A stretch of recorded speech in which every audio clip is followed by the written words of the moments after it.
क्या कभी ऐसा हुआ है आपका दिल कह रहा था ये मत करो, लेकिन आपका दिमाग कह रहा था एक बार और सोच लो, और आपने दिमाग की बात मानी।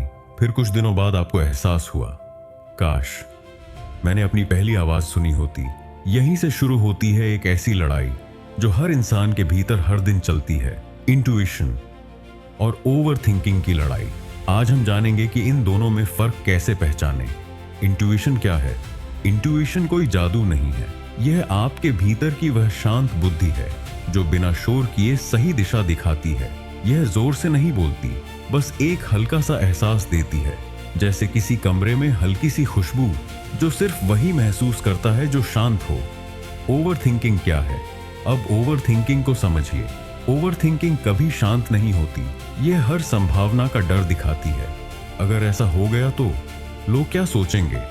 अगर मैं असफल हो गया तो एक सवाल खत्म नहीं होता, दूसरा शुरू हो जाता है। यह समाधान नहीं, उलझन पैदा करती है। ये सबसे बड़ा अंतर। इंट्यूशन बहुत कम शब्दों में बात करती है, ओवर थिंकिंग हजारों शब्दों में भी स्पष्ट नहीं होती। इंट्यूशन आपको शांति देती है, भले ही रास्ता कठिन हो। ओवर थिंकिंग आपको बेचैन रखती है, भले ही सब कुछ ठीक हो। मान लीजिए आपको नौकरी बदलनी है, आपका इंट्यूशन कहता है यही सही समय है, लेकिन ओवर थिंकिंग शुरू हो जाती है। अगर नई नौकरी खराब निकली तो, अगर सैलरी कम हुई तो, अगर मैं असफल हो गया तो, फिर महीनों निकल जाते हैं और आप वहीं के वहीं रह जाते हैं। इंट्यूशन क्यों दब जाती है? हम जन्म से इंट्यूशन के साथ आते हैं, लेकिन धीरे धीरे डर, समाज, लोगों की राय और लगातार मोबाइल शोर और भागदौड़ उस आवाज को दबा देते हैं। जितना शोर बाहर बढ़ता है, उतनी ही भीतर की आवाज कमजोर पड़ती है। इंट्यूशन को कैसे मजबूत करें? अगर आप अपनी इंट्यूशन सुनना चाहते हैं तो सबसे पहले अपने मन का शोर कम कीजिए। हर दिन कुछ मिनट बिना मोबाइल, बिना संगीत, बस अपने साथ बैठिए। धीरे धीरे आप महसूस करेंगे कि आपके भीतर एक शांत मार्गदर्शक हमेशा मौजूद था। वह कभी गया ही नहीं था, आप सिर्फ उसकी आवाज सुनना भूल गए थे। याद रखिए, ओवर थिंकिंग हमेशा डर से पैदा होती है, इंट्यूशन हमेशा शांति से जन्म लेती है।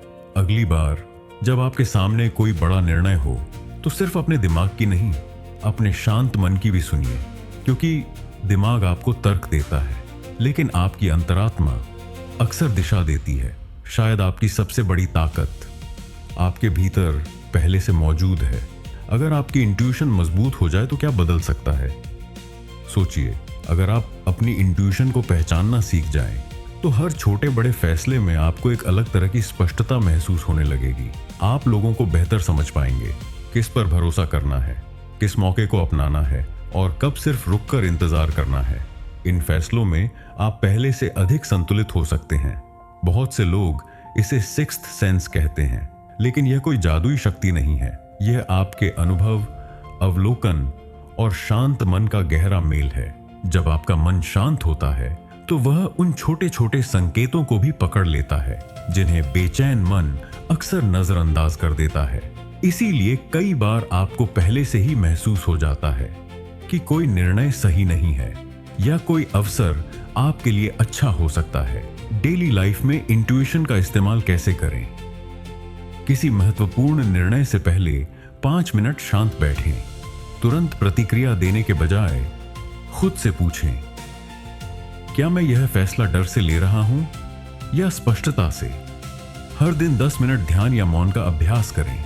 अपनी पहली सहज भावना को नोट करें, फिर तथ्यों के साथ उसे परखें। छोटे छोटे निर्णयों में अपनी इंट्यूशन का अभ्यास करें और अनुभव से सीखें। धीरे धीरे आपका आत्मविश्वास बढ़ेगा और आप अपनी आंतरिक समझ को बेहतर पहचान पाएंगे। याद रखिए, हर इंसान के भीतर एक शांत मार्गदर्शक मौजूद है। समस्या ये नहीं कि वह बोलता नहीं, समस्या ये है कि हमारा मन इतना शोर मचाता है कि हम उसकी आवाज सुन ही नहीं पाते।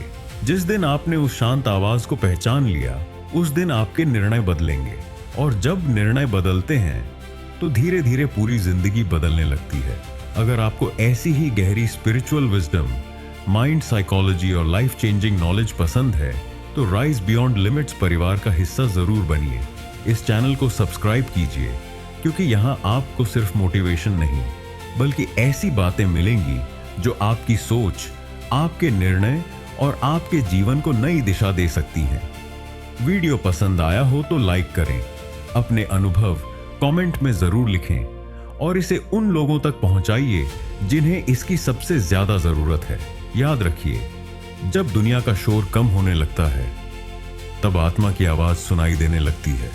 मिलते हैं अगली वीडियो में, तब तक अपने मन को शांत रखिए, सीखते रहिए।